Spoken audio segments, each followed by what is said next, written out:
All right, so today in Unit 2, we're going to talk about this article, Vulnerability is a Secret Superpower.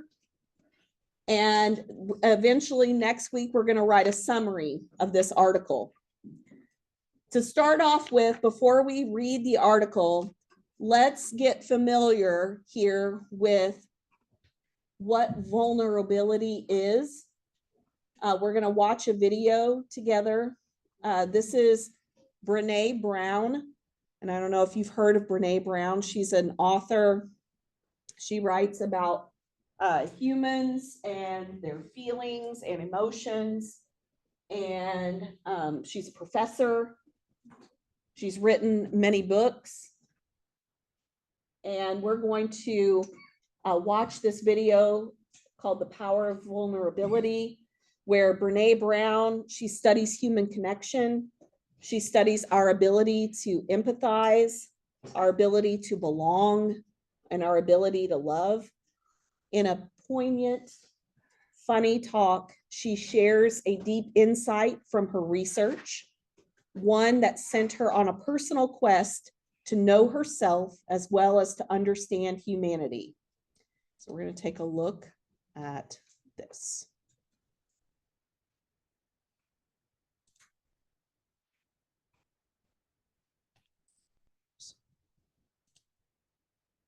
To share the sound. Get my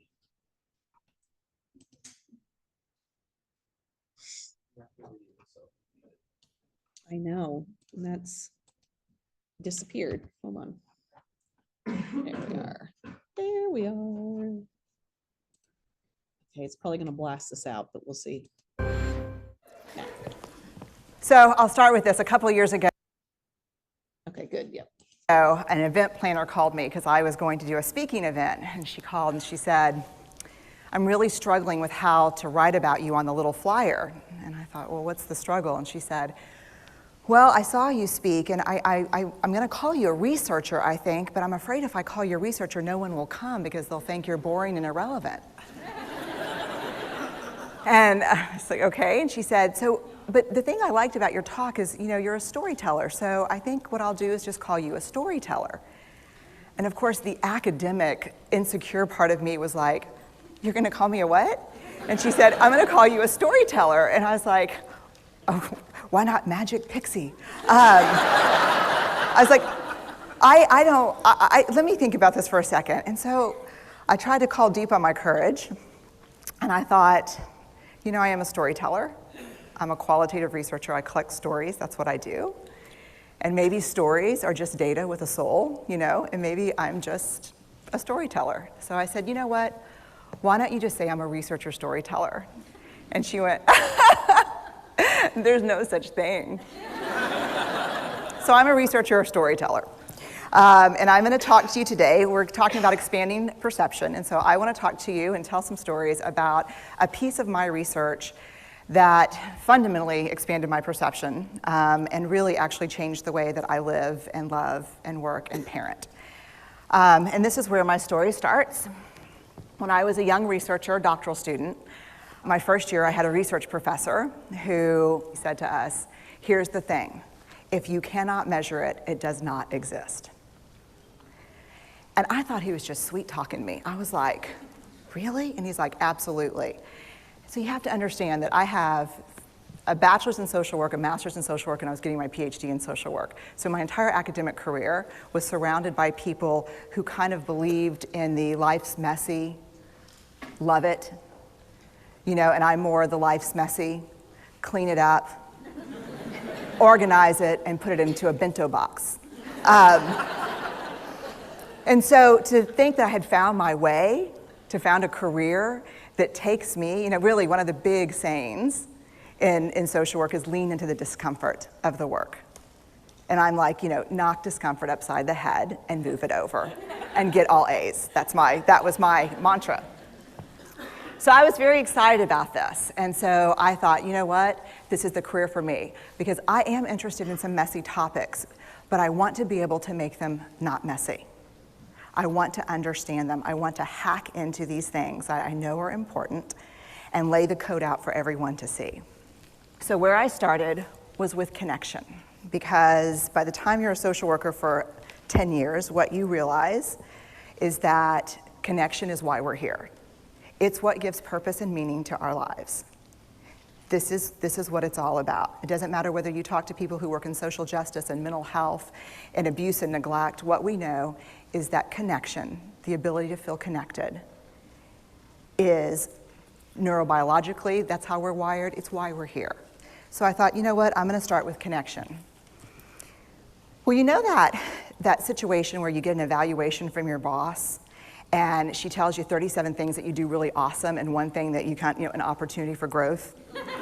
And all you can think about is that opportunity for growth, right? Well, apparently this is the way my work went as well, because when you ask people about love, they tell you about heartbreak. When you ask people about belonging, they'll tell you their most excruciating experiences of being excluded. And when you ask people about connection, the stories they told me were about disconnection. So very quickly, really about 6 weeks into this research, I ran into this unnamed thing that absolutely unraveled connection in a way that I didn't understand or had never seen. And so I pulled back out of the research and thought, I need to figure out what this is. And it turned out to be shame. And shame is really easily understood as the fear of disconnection. Is there something about me that if other people know it or see it, that I won't be worthy of connection? The things I can tell you about it, it's universal. We all have it. The only people who don't experience shame have no capacity for human empathy or connection. No one wants to talk about it, and the less you talk about it, the more you have it. What underpinned this shame, this I'm not good enough, which we all know that feeling, I'm not blank enough, I'm not thin enough, rich enough, beautiful enough, smart enough, promoted enough. The thing that underpinned this was excruciating vulnerability. This idea of, in order for connection to happen, we have to allow ourselves to be seen, really seen.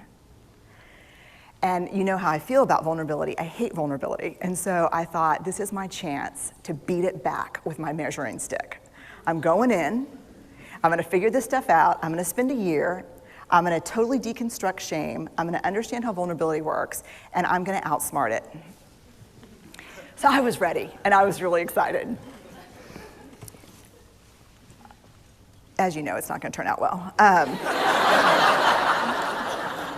You know this. So I could tell you a lot about shame, but I'd have to borrow everyone else's time. But here's what I can tell you that it boils down to. And this may be one of the most important things that I've ever learned in the decade of doing this research. My 1 year has turned into 6 years, thousands of stories, hundreds of long interviews, focus groups. At one point, people were sending me journal pages and sending me their stories, thousands of pieces of data. And 6 years, and I kind of got a handle on it. I kind of understood this is what shame is, this is how it works.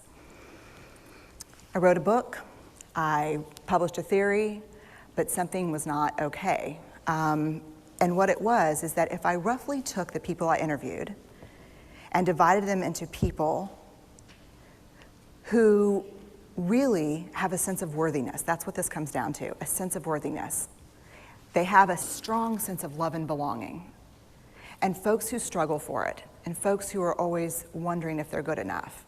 There was only one variable that separated the people who have a strong sense of love and belonging and the people who really struggle for it, and that was the people who have a strong sense of love and belonging believe they're worthy of love and belonging. That's it. They believe they're worthy.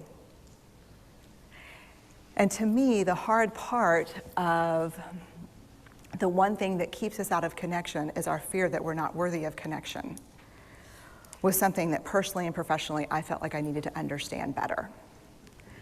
So what I did is I took all of the interviews where I saw worthiness, where I saw people living that way, and just looked at those. What do these people have in common? And I have a slight office supply addiction, but that's another talk. So I had a manila notebook, a manila folder, and I had a Sharpie, and I was like, what am I going to call this research? And the first words that came to my mind were wholehearted. These are kind of wholehearted people living from this deep sense of worthiness. So I wrote at the top of the manila folder, and I started looking at the data. In fact, I did it first in this in a 4-day, very intensive data analysis where I went back, pulled these interviews, pulled the stories, pulled the incidents. What's the theme? What's the pattern? My husband left town with the kids because I always go into this kind of Jackson Pollock crazy thing where I'm just like writing and going and kind of just in my researcher mode. And so here's what I found. What they had in common was a sense of courage. And I want to separate courage and bravery for you for a minute. Courage, the original definition of courage, when it first came into the English language, it's from the Latin word cur, meaning heart. And the original definition was to tell the story of who you are with your whole heart. And so these folks had, very simply, the courage to be imperfect. They had the compassion to be kind to themselves first and then to others, because as it turns out, we can't practice compassion with other people if we can't treat ourselves kindly. And the last was they had connection, and this was the hard part, as a result of authenticity. They were willing to let go of who they thought they should be in order to be who they were, which is, you have to absolutely do that for connection. The other thing that they had in common was this. They fully embraced vulnerability. They believed that what made them vulnerable made them beautiful. They didn't talk about vulnerability being comfortable, nor did they really talk about it being excruciating, as I had heard earlier in the shame interviewing. They just talked about it being necessary. They talked about the willingness to say, I love you first. The willingness to do something where there are no guarantees. The willingness to breathe through waiting for the doctor to call after your mammogram. The willing to invest in a relationship that may or may not work out. They thought this was fundamental. I personally thought it was betrayal. I could not believe I had pledged allegiance to research, where our job, the definition of research is to control and predict, to study phenomenon for the explicit reason to control and predict. And now my mission to control and predict had turned up the answer that the way to live is with vulnerability and to stop controlling and predicting. This led to a little breakdown, which actually looked more like this. And it did. It led to I call it a breakdown, my therapist calls it a spiritual awakening. Spiritual awakening sounds better than breakdown, but I assure you it was a breakdown. And I had to put my data away and go find a therapist. Let me tell you something. You know who you are when you call your friends and say, I think I need to see somebody. Do you have any recommendations? Because about 5 of my friends are like, woo, I wouldn't want to be your therapist. And I was like, what does that mean? And they're like, I'm just saying, don't bring your measuring stick. It's like, okay. So I found a therapist. My first meeting with her, Diana, I brought in my list of the way the wholehearted live. And I sat down, and she said, how are you? And I said, I'm great, I'm okay. And she said, what's going on? And I said, and this is a therapist who sees therapists, because we have to go to those because their BS meters are good. And so I said, here's the thing, I'm struggling. And she said, what's the struggle? And I said, well, I have a vulnerability issue, and I know that vulnerability is kind of the core of shame and fear and our struggle for worthiness, but it appears that it's also the birthplace of joy, of creativity, of belonging, of love. And I think I have a problem. And I need some help. And I said, but here's the thing, no family stuff, no childhood shit. I just need some strategies.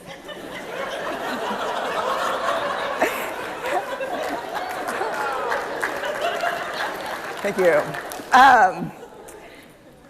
So she goes like this.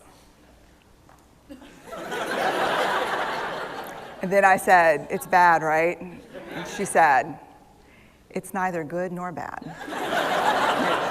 It just is what it is. And I said, oh my God, this is gonna suck.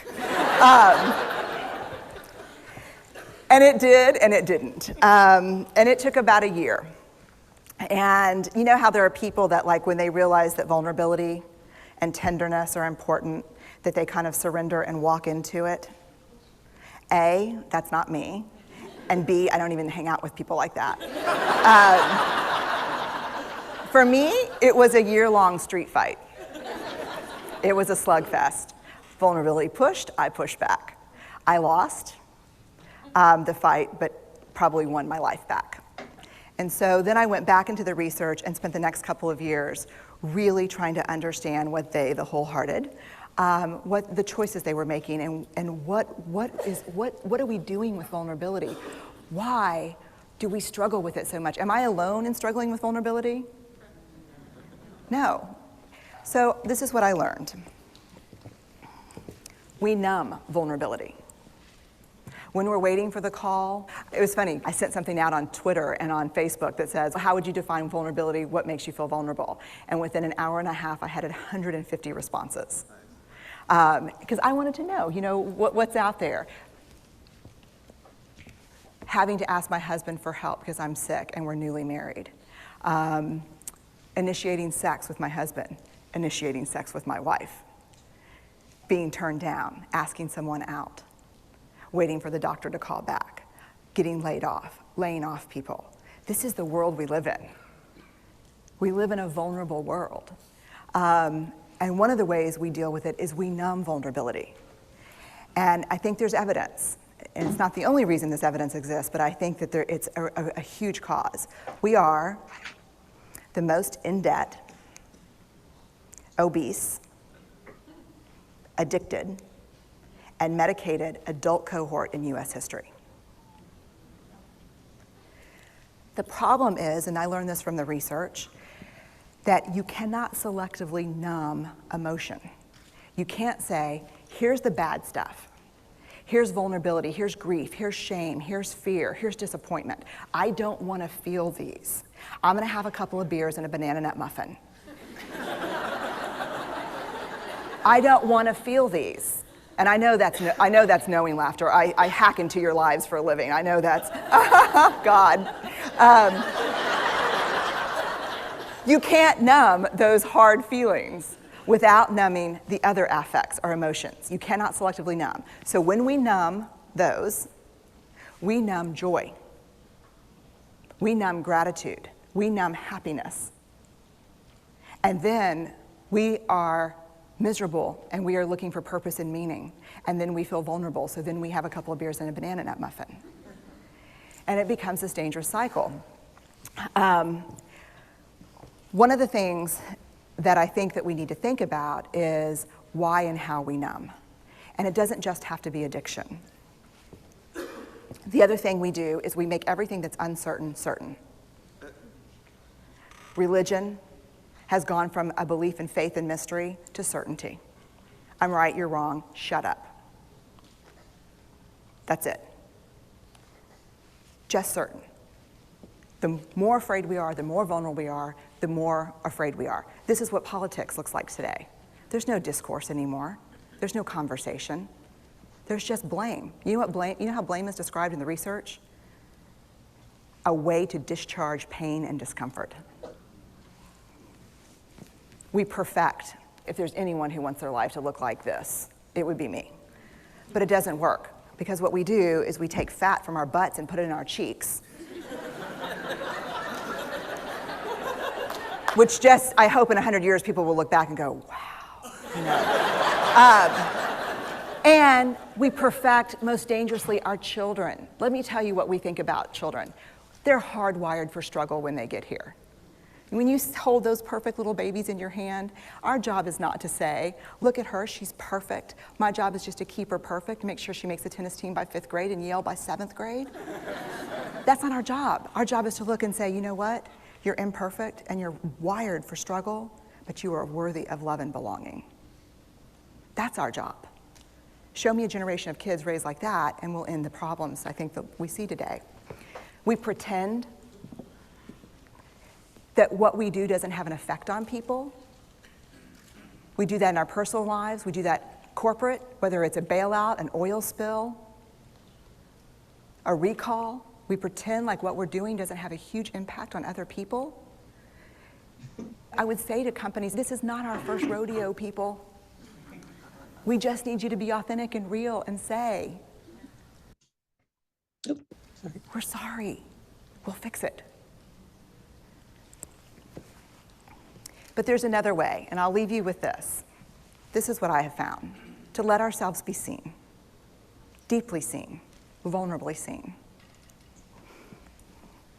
To love with our whole hearts, even though there's no guarantee.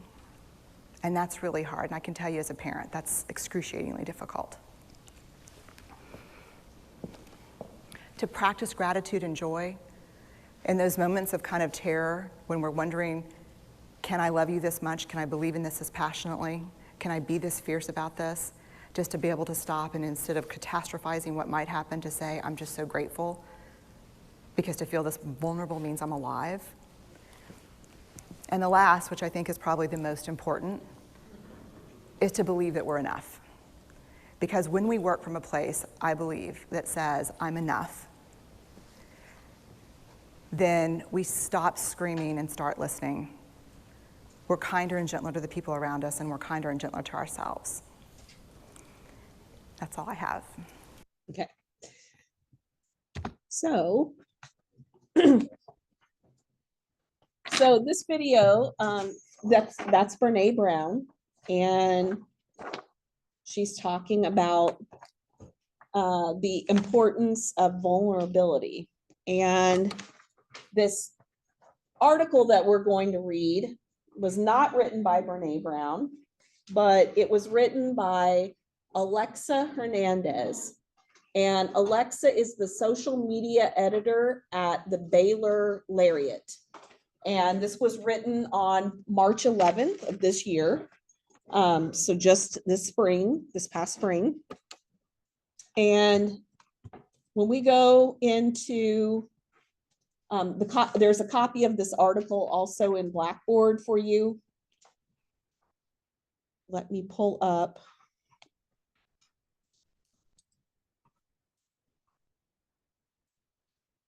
The original, like where this article can be found. So the Baylor Lariat is the college student newspaper for Baylor University. And so Alexa Hernandez is a college student at Baylor, and she works for the newspaper. And again, she's their social media editor, and that's Alexa right there.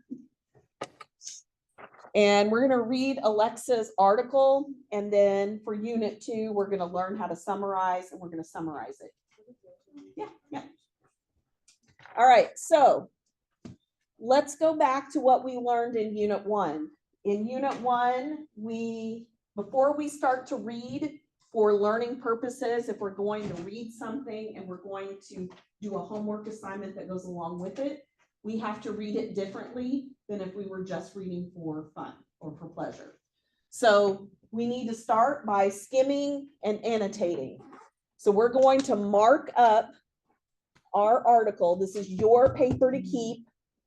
You're going to need to bring this paper back with you next week when we come to class next week. Because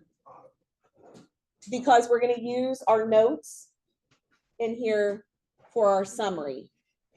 So we start off with skimming.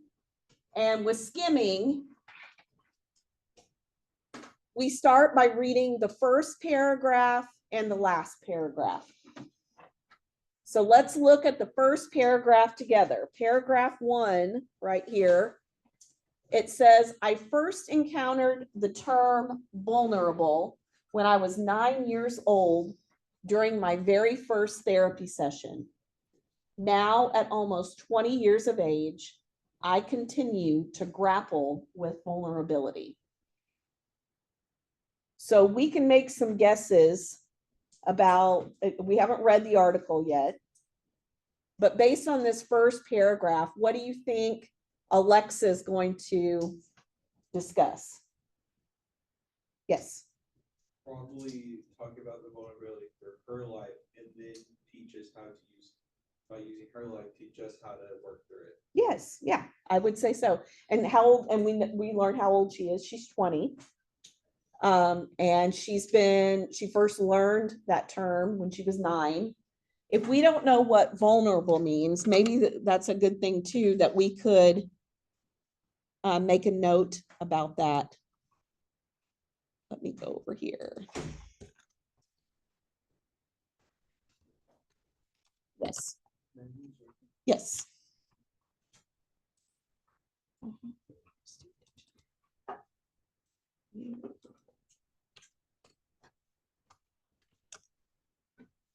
All right, so vulnerable, it's an adjective. And that means that you're capable of being physically or emotionally wounded. So let's make that note on our paper here, maybe up at the top. Let's put vulnerable. Go ahead and write this down. Vulnerable means capable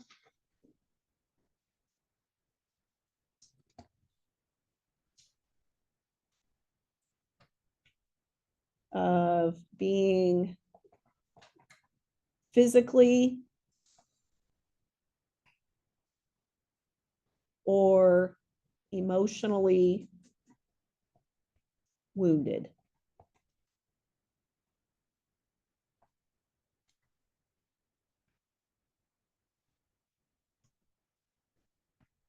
That.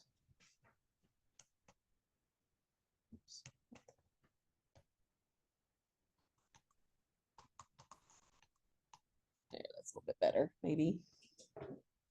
Kind of. Yeah. Quite as bright. Capable of being physically or emotionally, I guess I didn't have that, emotionally wounded.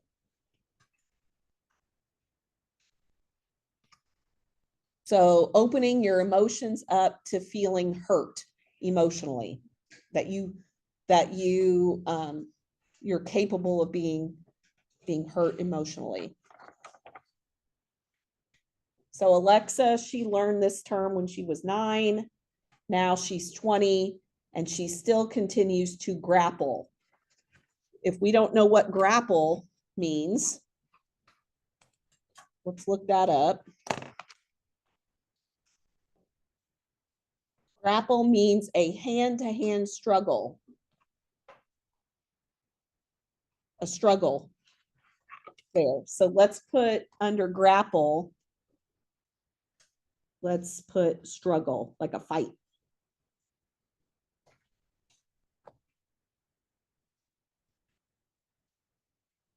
So she fights and struggles with being vulnerable, opening herself up emotionally,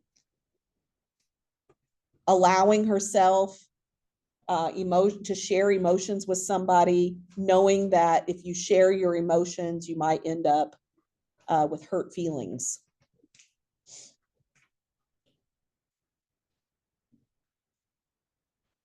Okay, let's look at the last paragraph. We've got, I'm going to put a little line here. Underneath here, this is our MLA citation. We're going to be writing a summary of this article, and we're going to need that citation later on. So I put it at the bottom for us. So that's not our last paragraph. That's something extra that I've added for you. So here's our last paragraph. She ends her article, Alexa does, by saying, this week, be vulnerable. Ask that classmate to coffee. What is it? Why would that make somebody vulnerable if you're asking somebody to go get coffee? It's not comfortable. And what makes it uncomfortable? Nope. Like, what would make it uncomfortable? What might people be? Remember Brene Brown that talked about, like, with vulnerability, it's because there's fear there. So what might people be afraid of in asking? Rejection. Yeah, rejection, like somebody saying no, like they don't want to go. Having a hard conversation with your roommates. Having a tough conversation with your roommate, that takes being vulnerable. It's uncomfortable. And there's maybe some fear in there that if you have this conversation, what might happen? Like, you might upset them. Maybe you feel like they might be mad at you. You might ruin a relationship with them. This one says, consider seeking therapy. So if you go into therapy and you start to talk with a therapist, that can be uncomfortable. Like sharing things about yourself, especially if you're not a person who is a sharer, that can feel uncomfortable. Open up to a friend about the ins and outs of your life. So telling people about the good things, but also maybe the not so good things. That can be, you have to be vulnerable to be able to do that. You have to trust that people are going to take that information about the good things and the bad things of your life and be gentle with your feelings. And then she says, I dare you to do this and watch your life transform. What's the word transform mean? Change. So let's put change under here. Now, we haven't read the article, but Alexa is telling people to go and do things and giving some examples of things that take vulnerability. And she says, I dare you to do it because it will transform your life. It's going to change your life. So based on that first paragraph and the last paragraph here, what do you think is going to come in the middle there? What do you think Alexa is going to try to do between that first paragraph and the last paragraph? What do you think she might discuss? Go ahead. Vulnerability, and I would guess she's probably going to talk about the changing of life, how it changes a person's life. So what kind of things do you think she'll say about vulnerability being something that's powerful and can change your life? She starts off with, in that first paragraph, talking about herself. So what do you think she might do in some of these other paragraphs in between?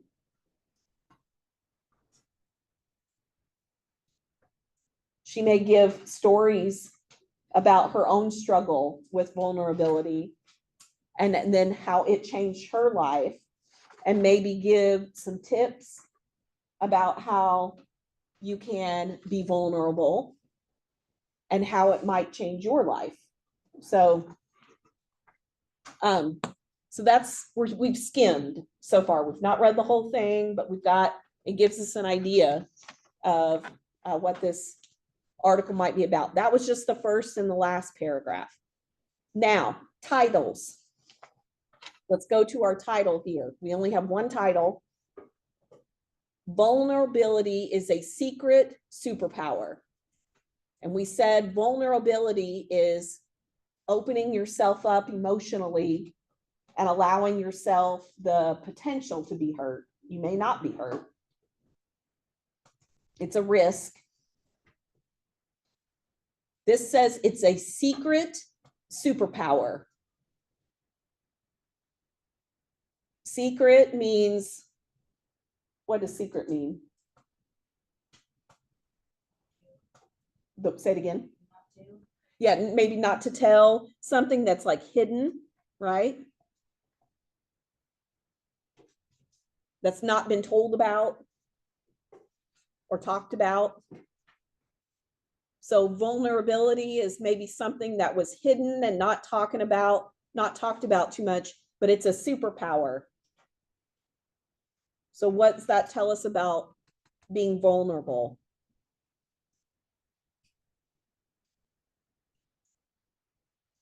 We've got the word power here, right? Yeah, you can use it to your advantage. It's going to be, it's an advantage. There are benefits to it. It's going to give you power. It's going to put you in charge of yourself and your feelings.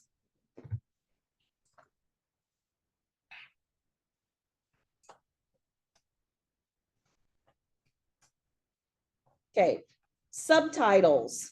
If we look through here, this is a short article. No subtitles. No subtitles in this one. Headings, again, short. There's no headings.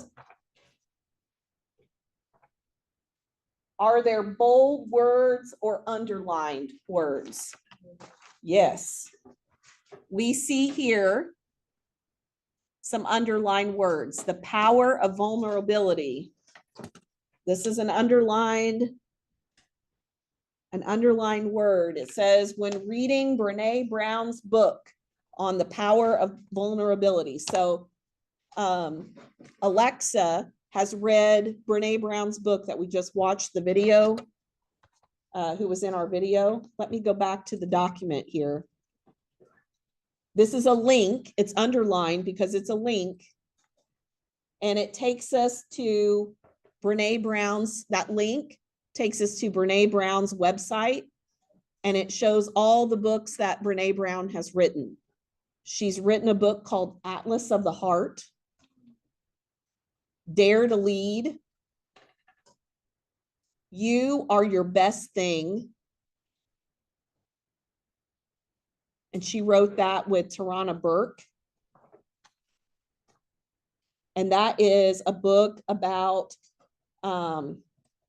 giving you space to recognize and process the trauma of white supremacy, a space to be vulnerable and affirm the fullness of Black life and Black possibility, a space that gives Black humanity breathing room. And there are essays in this book by several people. And this book is all about vulnerability, shame, resilience, and the Black experience. She's written a book called The Gift of Imperfection, Your Guide to a Wholehearted Life. She talked about being wholehearted. Braving the Wilderness, talking about courage. She talked about courage in her video. We've got Rising Strong, Daring Greatly. I thought it was just me, but it isn't. And then there are some audiobooks, and here's her book, The Power of Vulnerability, Teachings of Authenticity, Connection, and Courage.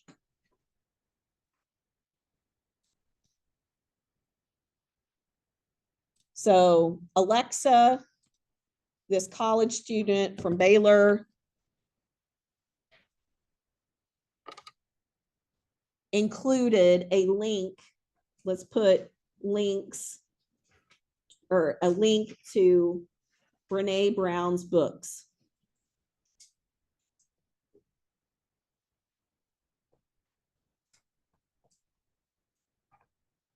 Now, that link, she doesn't have any other links in the whole article.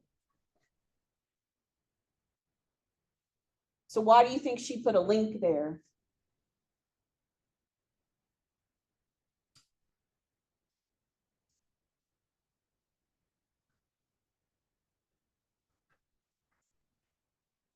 Why do you think she put a link to that book?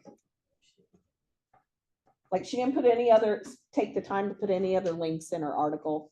But it talks about her books in the paragraph. She read the book, right? Alexa did. So why would she put the link in the, like the school newspaper article? So other people can read it. She wants to share the book with other people. She must have enjoyed it or liked it or got something from it. So she puts this to share with, and who's reading a college school newspaper? College students. Yep, to share with other college students.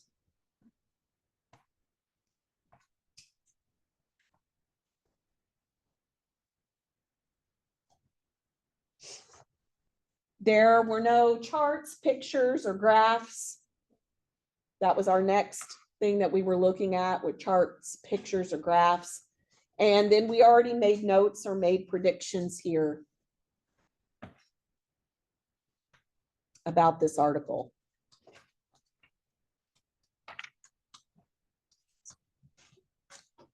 So let's go through, this isn't going to take too terribly long. Let's go through and look at this together. We read the first paragraph. The second paragraph says, in a society that encourages and praises strength, resilience, and that boss babe mentality, vulnerability is often overlooked or viewed as a sign of weakness. However, beneath the surface, there is a profound power in being vulnerable. This sentence right here is her main claim or her thesis statement. She's giving her opinion that she's about to support as she goes down in here. A thesis statement is an opinion, something you can disagree with. She says there is profound power in being vulnerable. So some people might argue that vulnerability, again, this is our counter argument, that it's a sign of weakness, but she's saying it's actually, there's power in it. So what we need to be looking for, if this is our thesis statement, if there's power in being vulnerable, let's find examples of being vulnerable. This is our thesis statement. There's power in being vulnerable. Let's look for examples as we read of ways that being vulnerable can give you power. All right. Excuse me. While reading Brene Brown's book on the power of vulnerability, it became apparent to me that practicing vulnerability creates a space for love, friendship, and growth to occur. Does that sentence tell us give us any way that vulnerability can be powerful?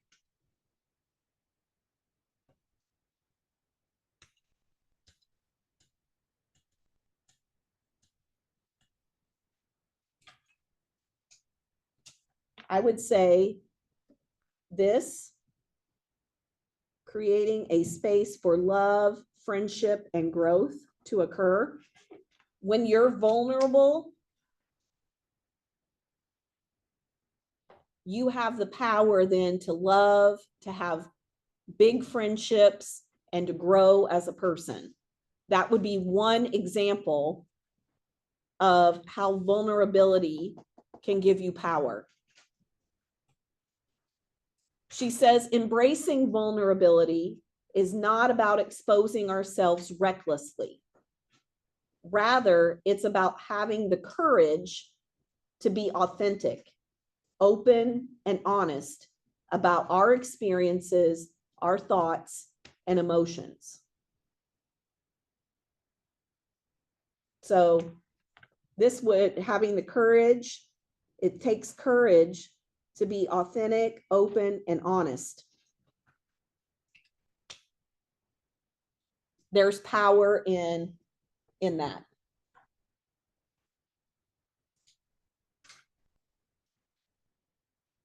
This, of course, is easier said than done.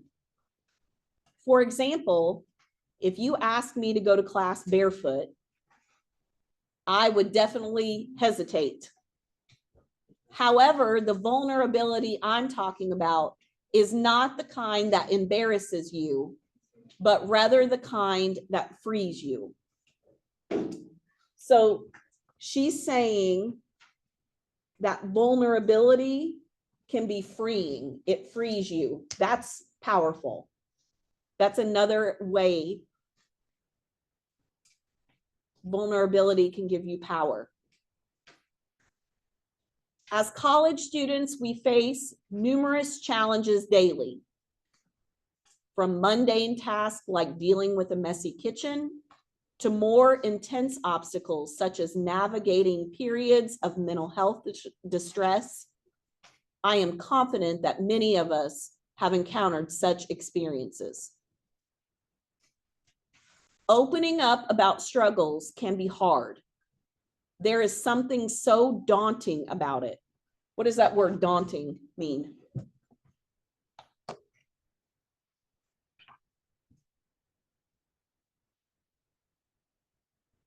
Let's look it up. What do you think daunting? Overwhelming. Yes, like, let's look. Tending to overwhelm or intimidate. Good job. So daunting is overwhelm or intimidate. Oops. Sorry.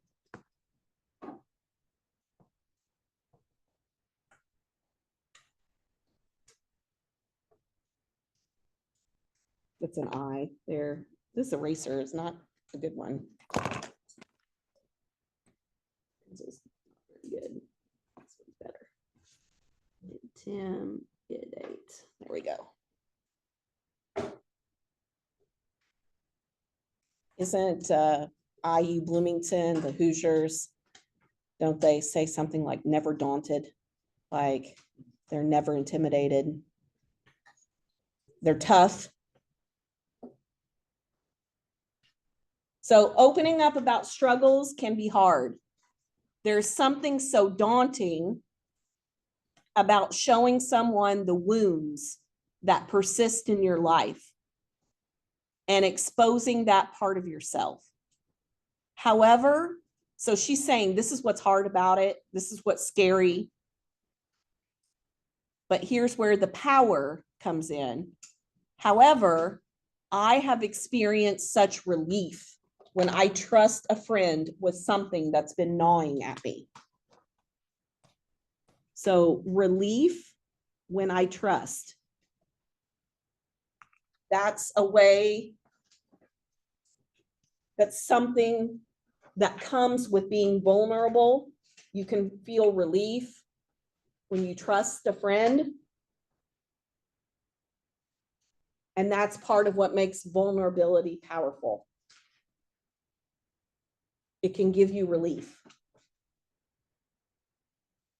So vulnerability so far we see gives us, it's powerful because it gives us space for love, friendship, and growth.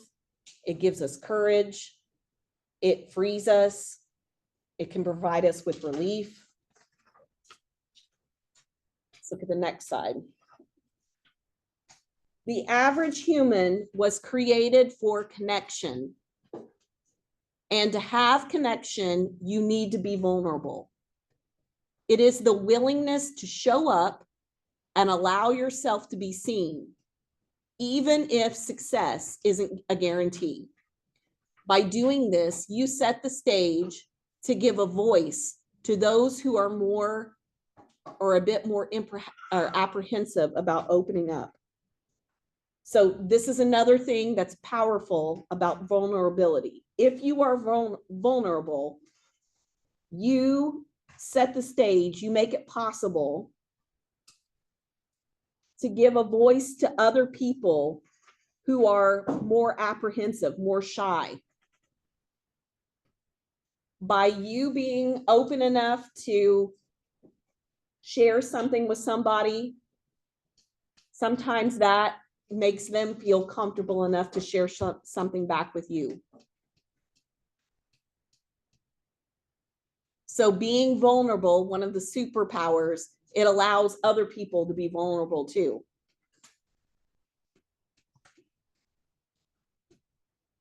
I've lost count of the times I've shared something tough with my friends, my roommates, or my sisters, only to hear a quick response of, wait, me too.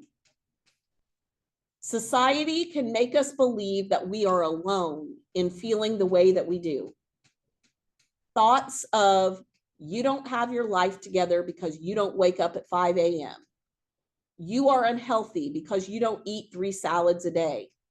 Or you need to be better at dealing with your emotions can be pervasive. What's pervasive mean?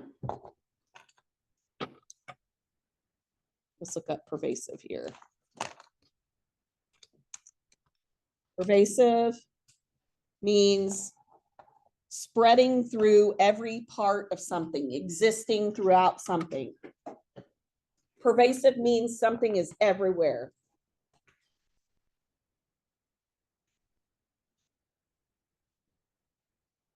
I'm going to put everywhere above pervasive here. So these thoughts like, I don't have my life together, I'm not healthy enough, I need to be better at dealing with my emotions, those thoughts are everywhere. And it can make you feel alone. Whatever it may be, social media and the world around us have a way of making us think that we are the black sheep in a sea of white lambs, that we are different than everybody else. But if you embrace the art of vulnerability, it can be the catalyst. Let's look up catalyst.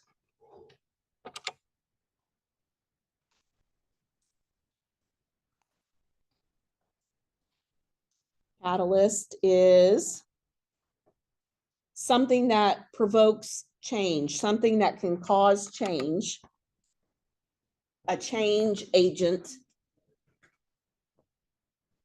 So let's put catalyst, cause, change.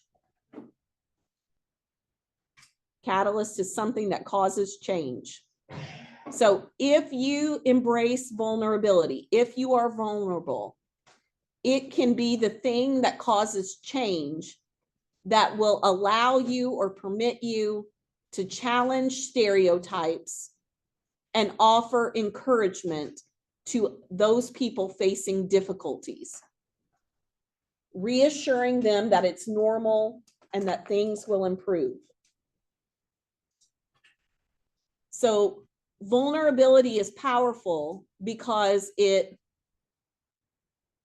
allows us to, this is a power, we can challenge stereotypes.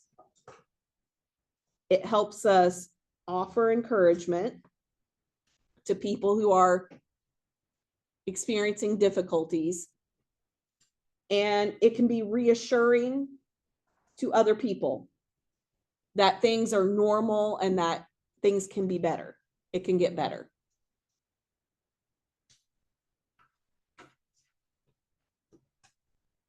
We were never meant to journey through life alone, and certainly not by carrying heavy feelings and concealing them from everyone and everything around us. What does conceal mean? Like makeup concealer, or even like with a gun, conceal and carry. Concealing means to hide something. To hide something. Conceal means to hide.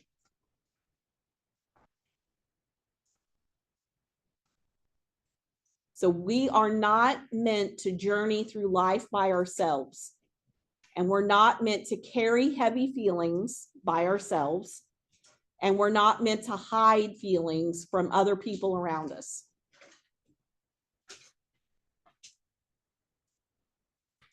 So this week, she challenges you to be vulnerable, to maybe try to do some of these things, because being vulnerable can transform your life. This, whoops.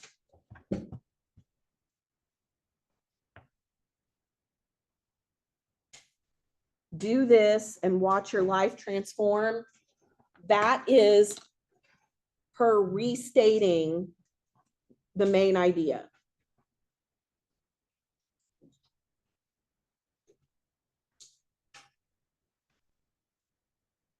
Put restate main idea.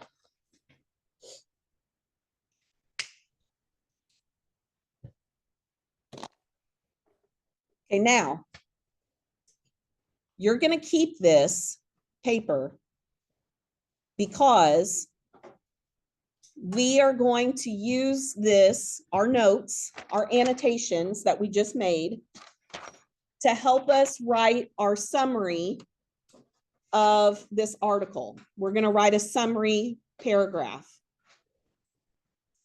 We're going to talk next week when we come back on Tuesday about paraphrasing and avoiding plagiarism when we're writing a summary. So keep this paper, bring it back with you to class next week.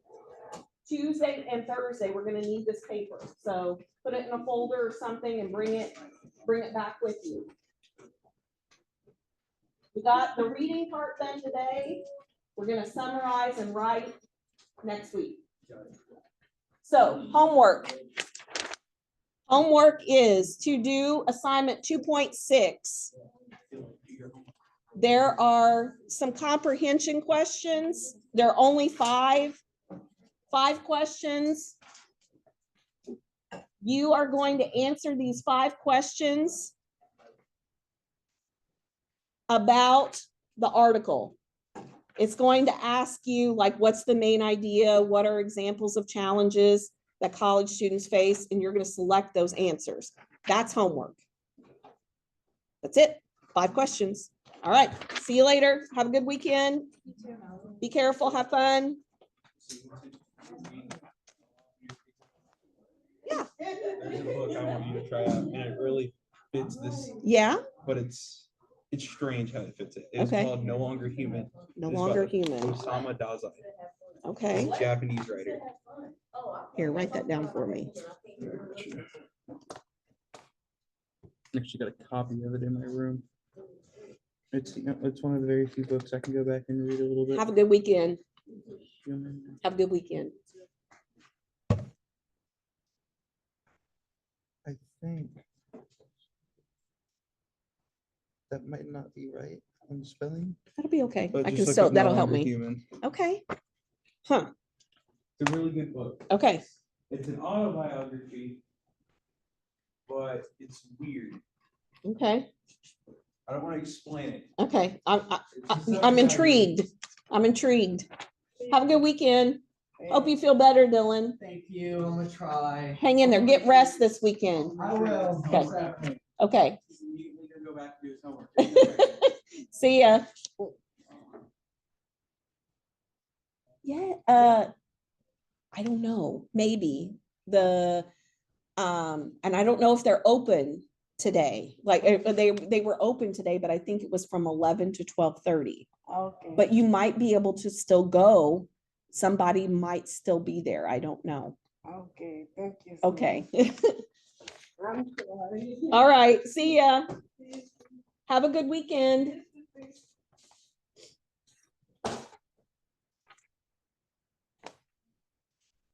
Did you get your glasses? Yeah. Okay. Do you need help?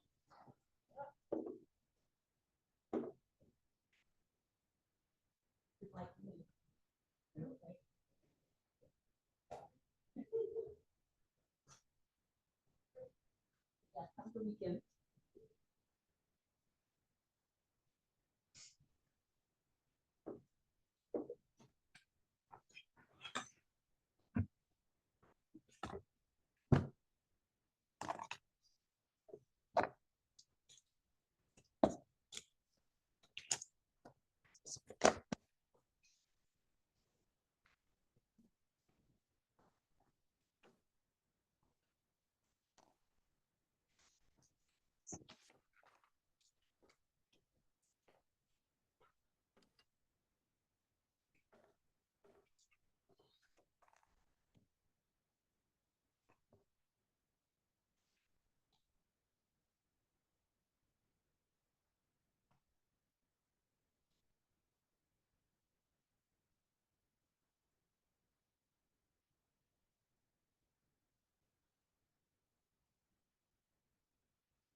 couldn't remember. I couldn't remember if she changed subcommittees. I think I might have dreamed that.